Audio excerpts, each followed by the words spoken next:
of Arts and Humanities.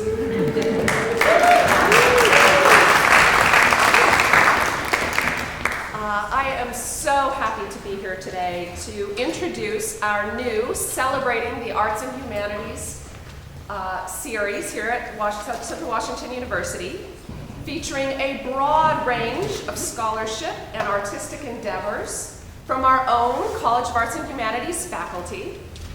And therefore, it is with special pleasure that I introduce our inaugural performance of the series, the Kairos Quartet.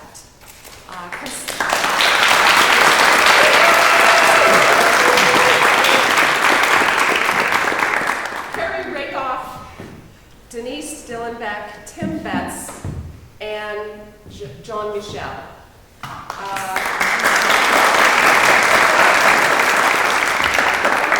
Was established in 1993 and became the quartet in residence at Central Washington University in 1998. In addition to traditional concert performances, the Kairos Quartet is committed to educational outreach and to performing in unlikely venues in which they seek to break down the barriers between audience and performers. And this is what makes, you're like, oh, really? This is what makes the Kairos Quartet the perfect beginning to our conversation. These are talented and acclaimed musicians who are committed to educational outreach as a part of their mission. They believe that music is multidimensional. It includes sensory, intellectual, and social opportunities. We believe this also. It is about beauty and emotion as well as community development. Therefore, it is my joy and honor and privilege to welcome the Kairos Quartet as our inaugural Celebrating the Arts and Humanities performance.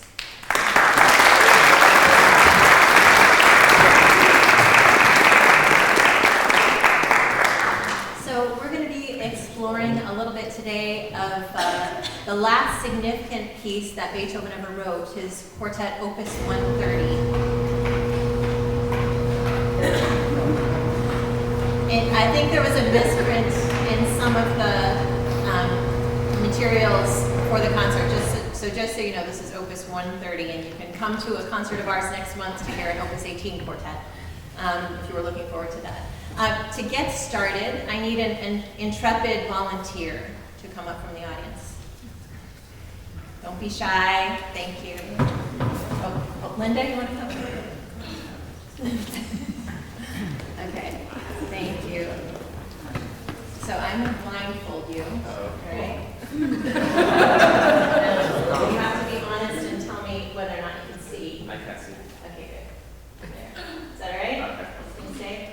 All right. So your job is come on over here to the blackboard, whiteboard. Right. I am putting in your hands. See all these colorful markers? A set of markers. And now your job is to draw us a rainbow. I'm here. Okay.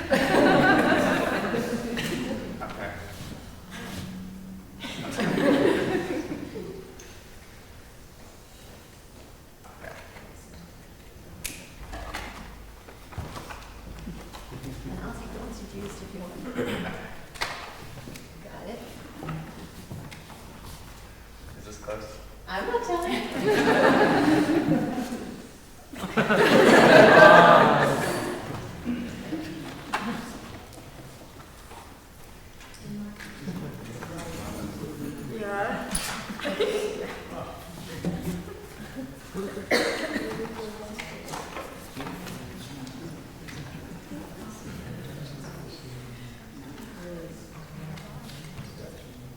I'll tell you what, just three more. Three more? And Okay. avoid you good height.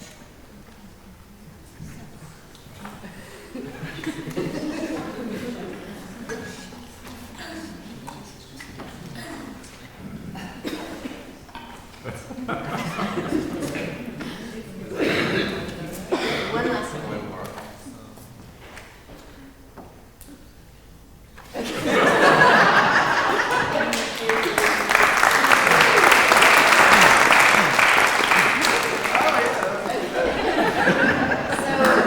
So, did anybody notice any strategies techniques that he used in trying to get this task accomplished. The first thing I noticed was he came up to the board and it wasn't there, right? So he took a step forward and kind of made sure of his target. And then you actually seemed to have a map in your mind because you got smaller and smaller, like you were making the bows inside the curtain, right? And that's actually not too far off. Thank you, awesome. Okay, you can sit back down.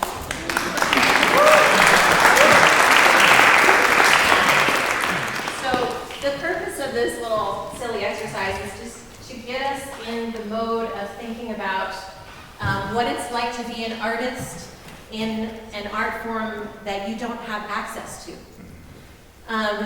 When Beethoven wrote this last quartet, he had been completely deaf for decades by this time. Not partially deaf, but completely. And Beethoven has what historians have termed 3 basic creative periods in his life: early, middle, and late. And these roughly correlate with his stages of hearing. His early period was when he had full hearing. Middle period, he was starting to lose his hearing and have to grapple with that. And then his late period, he was completely deaf. Now, my question for you to please answer is, what do you think, making a complete guess, the music from those different periods might sound like? Anybody have some thoughts? I know there's a lot of music students in here, so don't give it away.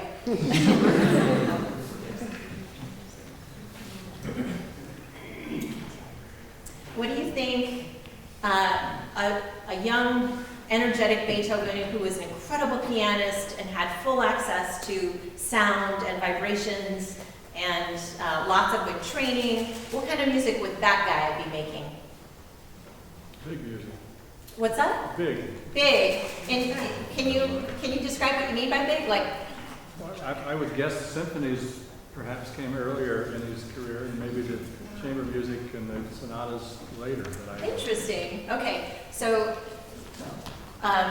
big music, symphonies, and then more intimate types of music later. How about the middle period, when he's coming to terms with actually losing the thing that is like his thumbprint, in a way his DNA. He feels like this makes him who he is as a musician in the world, his hearing, and then he is losing that very thing. What do you think music from that period might contain? Mm-hmm. Does it have more repeating motifs, so like combinations that he remembers hearing and knows what they sound like? So to play with those and build on those in ways that he can sort of anticipate what it would sound like if he can hear it? Interesting. So developing strategies for dealing with this loss in a way. How about emotionally, the difference between a young, brash, successful, fully hearing composer and a mid-aged man struggling with this kind of loss? What do you think emotionally the music might contain? I'd say more desperate. Desperate. Very nice. Yeah. There might be some shades of emotion in that middle period that would reflect this kind of grappling that he was going through. And in 1802, he actually did indeed grapple with this, to the extent that he wrote a letter we call the Heiligenstadt Testament, where that historians consider halfway between a suicide note and a last will and testament. It's a letter to the world describing the fact that he is losing the one thing in all creation that is the most important to him, and that he's not sure if he can go on. And in the process of bemoaning this fate, he actually is able to express his deep anxiety and sadness, and allowing that grief to flow sets him free. And by the end of the letter, he's saying, I cannot leave this planet until I've done everything I came here to do. So last question, this late period guy, the guy who has lived with deafness, learned how to navigate the world, and remained true to that statement in the Heiligenstadt Testament. I will not be done here until I've said everything I can say. What kind of music do you imagine that person creating? I don't know, would it be somber? Somber? No? I was actually thinking adventurous. Because like, why not just go for it? Nice, yes, I think both of those things are true. And along with somber and adventurousness, there are incredible joys and glory in the late period. And the sorts of extremes that, as a string quartet, we love to get to play. So I want you to just be able to imagine remembering sound so clearly that you could work with it like an artist works with paint on a canvas. And we have a couple guests here today that I'd like to invite to the stage. I'd like to introduce Jer L. Loudback. He's a Master of Education and is a lecturer in the American Sign Languages at the World Languages Department, and he's deaf. And he's graciously agreed to come and share with us today some of what the relationship to sound and vibration for someone who is deaf is like. Welcome. Thank you very much. Before I go on, I just wanted to let you know I'll be using an interpreter who's sitting right down here in the front. She will be speaking for me. That's where the sound's coming from. I'll be signing my statements. In many ways, I'm kind of opposite of Beethoven. I was born a deaf person, didn't know really anything about sound. I was completely deaf at birth. My family was hearing. Communication was always a challenge. I didn't learn to sign until I was about 10 years old, when I started the School for the Deaf. I did have a hearing aid in the past, which was kind of a big, huge thing back in the day that hung around my neck. And what I remember in terms of sound was more like hearing something and having to kind of a vague sound that I wasn't able to identify. I couldn't identify a word. To be able to identify words and such, it would have required a lot more training.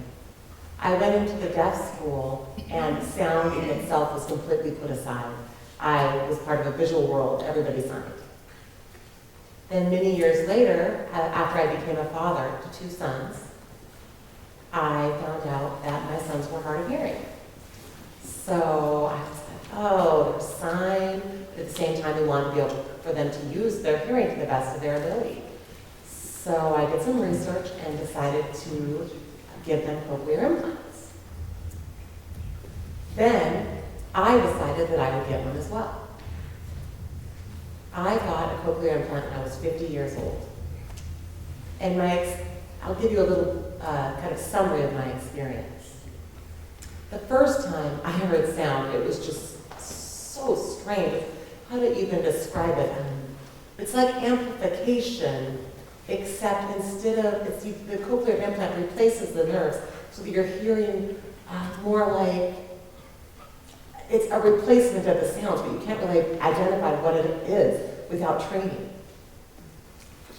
You guys grew up, you heard things, you acclimated to what it was, but without having any of that experience from a young age, I would hear something and have no clue what it was. And over time, I could memorize those sounds as they were identified for me. It's a great challenge. I used my cochlear implant for about 6 years, but then I stopped for different reasons.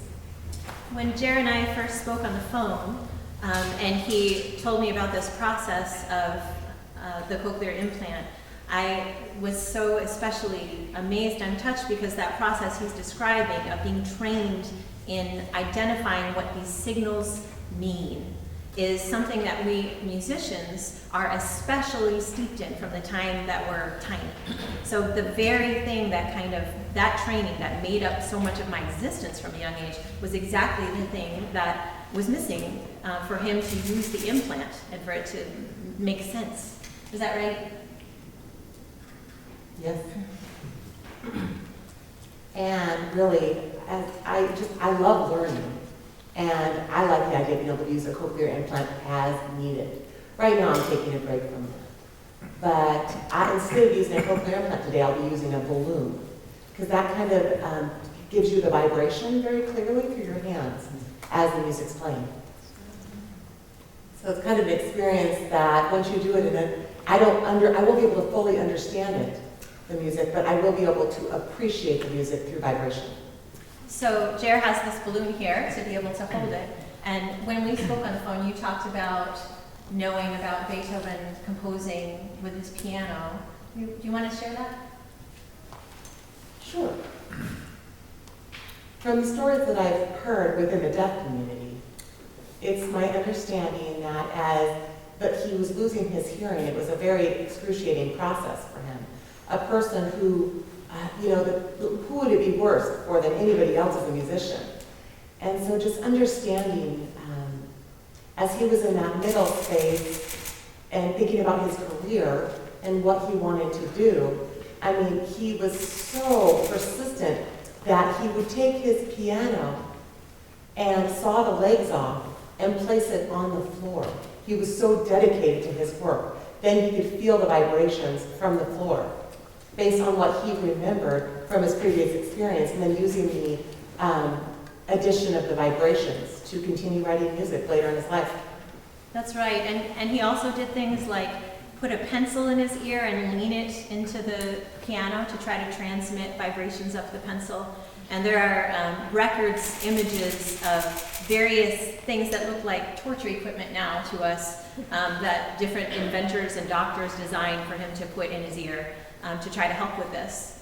But in the end, he's really only relying on his own memories. And it was so interesting in our conversation to poignantly realize the difference between the quality of a memory when it is so full of meaning and emotion and training and all these sorts of human elements versus encountering these kinds of signals without all of that meaning at a later point in life. Right. Memory can be so challenging. For example, the memory of like what a dog sounds like barking was pretty easy. But you know someone comes to the door, people hear a dog bark, you say stop, and the dog quiets down. Whereas something like a clock ticking on a wall or a clock ringing, you could hear that. I could hear that sound, but I had so limited experience of what that would be, something you hear only every couple of years, that it was much harder to hold on to a memory of what that was. Just try to, I imagine if today Beethoven was here and able to get a cochlear implant, what that would have meant for him. Right, yes. Well, thank you so much.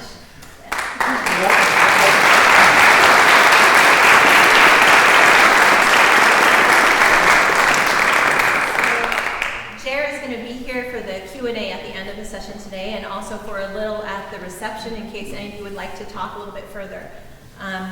I want to go a little bit more into this idea of memory and the quality of memory in Beethoven's writing. If we think about, this is probably not this young gentleman's best work visually. He did the best he could. If we think of Monet, say, being blind and putting color into his hands, you can imagine somebody with that depth of training and that level of meaning in the experience of color would still manage to create a masterpiece. And that indeed is what Beethoven did.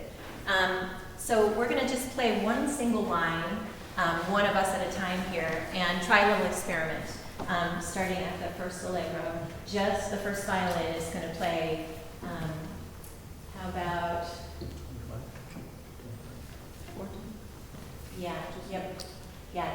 how about 2 measures? And your job, all of you, is to try to embed these 2 measures into your memory, okay?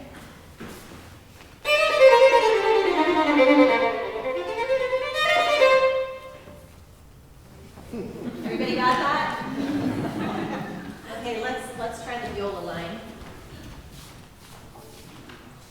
This one you might have a shot at.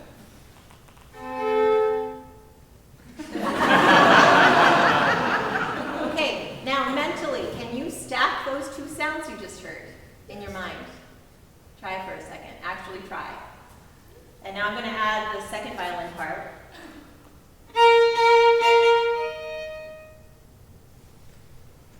Can you sense any relationship between these 3 things that have just happened? Let's make it more confusing and add one more. Well, mine's the same as Tim's. That's okay. So the reason I'm having you do this is imagine the mind of a person and the heart of a person who could make all these things live inside his imagination's ear together and endlessly, pages and pages of it. Let's do those two measures together.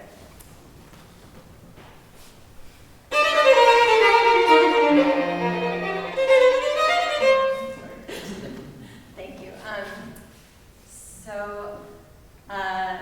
We're going to perform some excerpts of the rest of the quartet now and tell you a little bit about the movements as we go. And does anybody want to take it away for the first movement? This Opus 130 is nicknamed his Liebes Quartet, his favorite quartet. In many ways, it distinguishes itself from the other quartets in that it is very extreme in its nature. Extreme, the first movement, in that it's very contrasty and enigmatic. Basically, it starts with an introduction, and then, as we expect, we have the sonata allegro form proper come in with the theme that you just heard. But then he goes back to the introduction at times. So this stop and go that we get. So puzzling and stark contrasts. Also, this is a very lengthy work, over 30 minutes. So that's why we're not going to just play the entire thing for you today. We don't have time. So we'll just be doing excerpts of most of the movements. Some of the shorter movements we'll be playing in their entirety. But it's an unusual piece in that it has how many movements? Six movements, and actually 2 different last movements. So sort of 7 movements. So we'll be playing just excerpts for you today.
played is Beethoven was always a master of using silence in his music, but I think there's something especially poignant about his use of that in this piece at this stage of his life.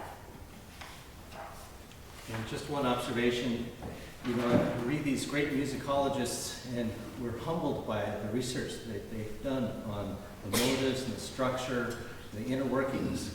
But what we have as performers to share with you are things like the fact that Beethoven wrote for 4 bars, forte, forte, forte, forte. So thus the headbanging that you see going on. It is something that he insists to keep it forte, keep it strong. Very, lots of conviction that he has behind that. Yeah, and that complexity, the structure, that's not necessarily something intended for the audience. It's like when an architect makes this building, we don't know all the inner workings behind the wall, but it doesn't matter. We have confidence it's not going to fall on us. It does its job. It has great acoustics. We don't need to understand it, so we don't need to apprehend the forms and the music theory in order to appreciate this music. The next movement, though, is probably the most understandable, and we're going to do the whole thing because it's so short.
UBC up in Vancouver. And he used to be in the cellist in the Emerson Quartet. And he said when somebody asked him, who is his favorite contemporary composer? He responded in all seriousness, Beethoven. Because of these late quartets are just, they're hard to comprehend. And for me, it's a little bit, it reminds me a little bit of reading Lord of the Rings and hearing about people talking in Elvish. And I wanted to hear what it sounded like. I wish I knew how to speak Elvish, but I didn't. But the idea that just hearing it would be, it would do something to you. And I feel whenever I come, this is just a personal thing, when I come to late Beethoven, there's this kind of feeling of like, you're speaking Elvish, there's this language which you barely comprehend, and you're getting something from it, but not everything, but just hearing it is opening worlds to you. So anyway, that's my 2 cents on it. So going with extremes, you could hear the extremes there. This next one is interesting because I came to love it in a hike in the mountains. I went for a week with my friend, and it motivated me And now I see that it actually was probably this. It is a pastoral scene. It's a scene in nature, and he's walking, enjoying nature, and then there's these thoughts that come, these sort of high heaves, high breaths, maybe a sigh that interrupt this walk. So this is the Poco Scherzo, third movement. Part. It's part of it.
Yes, and we're doing it without repeat again.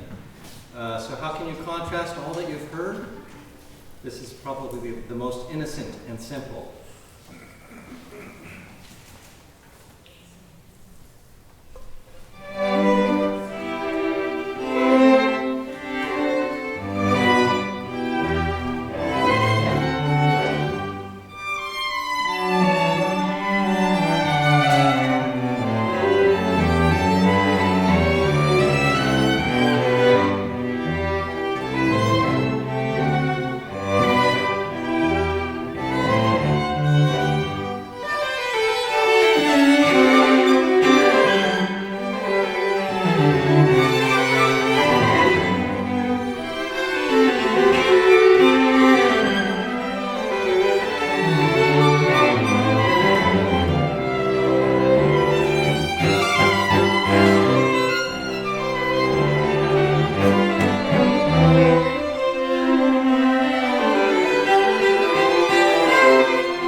entirety also for you.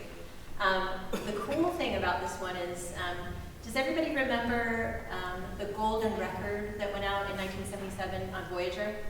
So this piece, this cavatina, is on that. This is our calling card to the stars. And it follows immediately after a gospel blues song by, I think it's Blind Willie Johnson. So I think it's a beautiful thing that we have a blind composer and a deaf composer side by side. I also wanted to, before we play this movement, talk a little bit about 19th century aesthetics. And sort of when we get into this movement, we're getting into this territory where musicians and historians and certain fans of music start talking about metaphysical things, music that's so profound, music that is great with a capital G. Who's ever heard professors talk that way?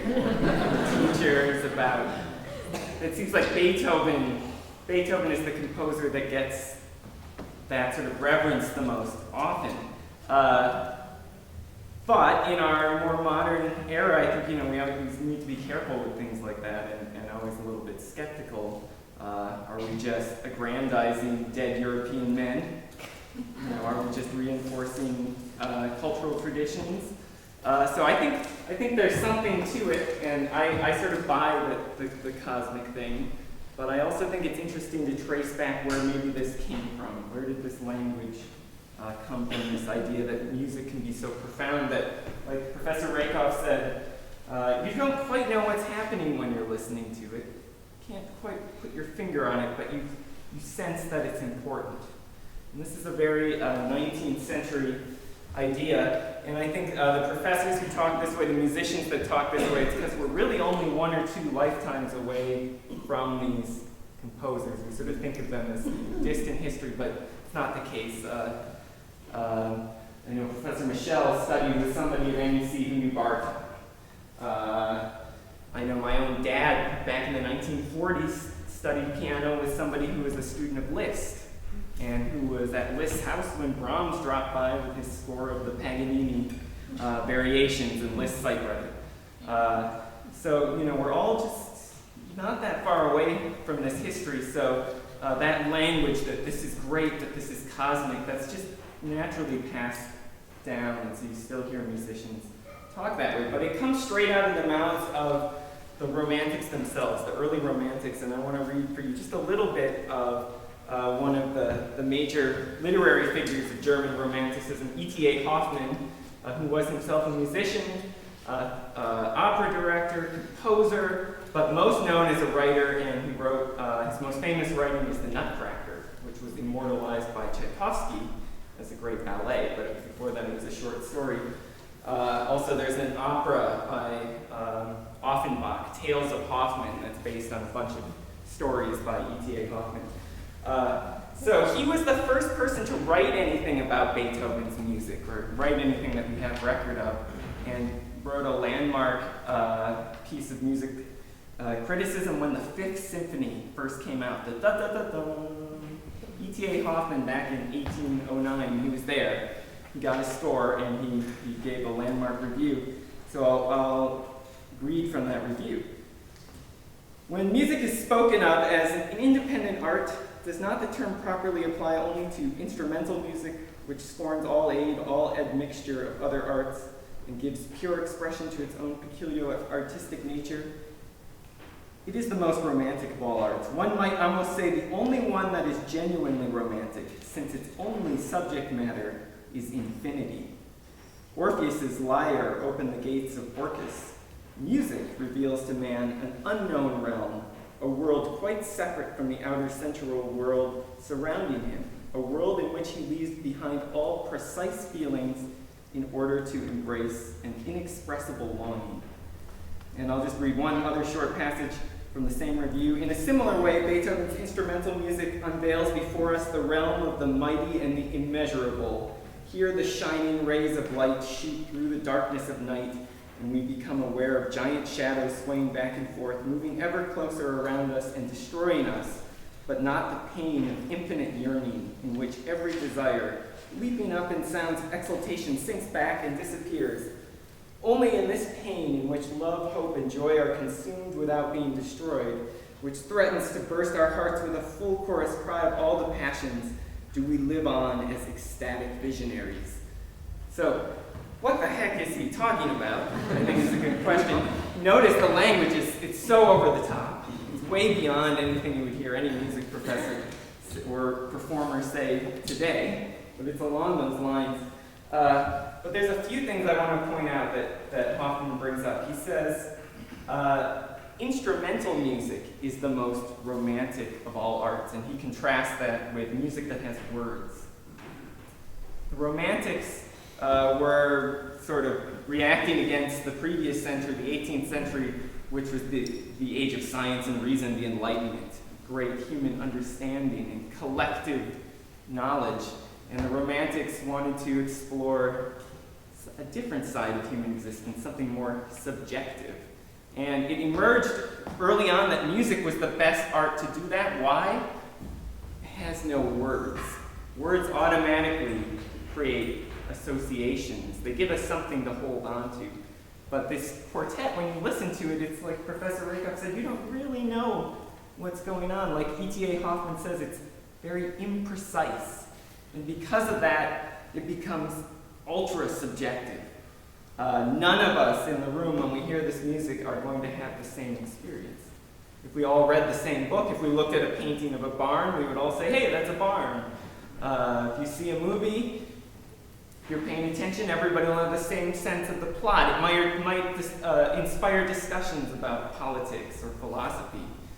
But if we listen to this music, you just sort of go, huh, or whoa, or I'm bored, or I don't get it. But there's nothing to get, really. There's nothing to talk about. That's the point. That's why we decided to give a lecture recital on music that's impossible to talk about. But it's true. Also, the experience it's so individual that it's isolating, which I think is interesting in this context of today's lecture. We go into this theater together. You might talk to your neighbor a little between things. But once the music starts, you become very much alone. In fact, you don't want to look at other people. It's not about coming together. If it was, we'd make sure you danced and sang songs and held hands. But it's not about coming together. It's about retreating into this introspective space. And so you can see how Beethoven becomes the hero of this romantic movement. On the one hand, he's this rugged individual.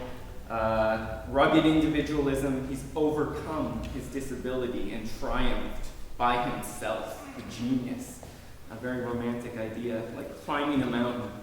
And also he is, against his own will, very isolated. And there was no American Sign Language at the time. There were no implants. So deafness was really, really isolating. So sort of this two-pronged thing, Beethoven becomes the romantic hero. All the composers after that, we bow down to Beethoven. So, this is interesting because this movement we're about to play did become literally cosmic, not just, in this metaphorical sense. It's out in space, and it's interesting, out in space there's no sound. Right? So here's Beethoven floating around in a void. And in Beethoven's own words, I know we have to watch time, but basically he challenges us to look inside of ourselves. He says, "He who divines the secret of my music is delivered from the misery that haunts the world." And whenever he even thought of it, it would bring him fresh tears and sorrows. This particular movement, he would confide with his friends. Whenever he even just thought of it, it would bring him fresh tears. And if you don't get it the first time, don't feel bad. Listen to it 100 times, it just gets better.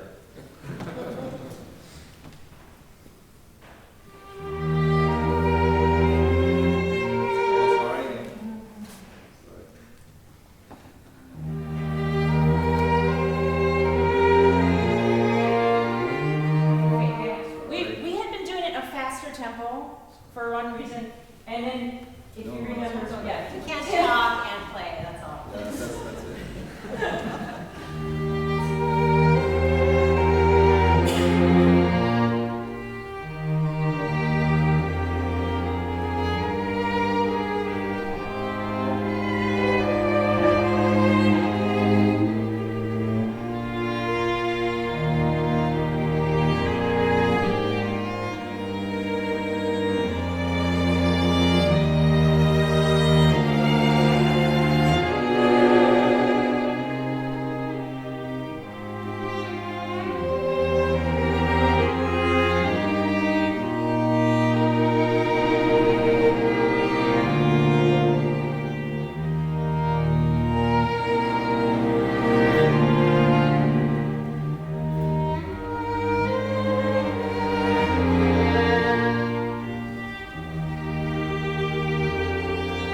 Okay. Feel free to leave, we won't be offended. Yeah. The next movement is the last movement, and Beethoven originally wrote a movement, a finale for this piece that we're going to play just a little bit of it for you, because the publisher, after the initial performance, said this is too hard. Like, the audience reaction wasn't good. It's just too hard for people to wrap their brains around. Can you write a different ending? So it's sort of like, Dickens, The Mystery of Edwin Drood, where you get to choose your own ending. This is sort of, now quartets can kind of pick which finale movement they play. The one that he actually wrote, it's kind of a test of any composer. The utmost in skill is to be able to write a fugue, where you layer voice upon voice and make it the same theme mesh with the former versions of it over and over again. So we're just going to play a tiny bit of this for you before we play you then more of the finale that he wrote after this one.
fortes all over every note. Consistent. Okay. So to honor our time here, we're going to play just the beginning of the eventual published finale, and then skip to the end so you can hear how this story turns out. And this is the happy ending.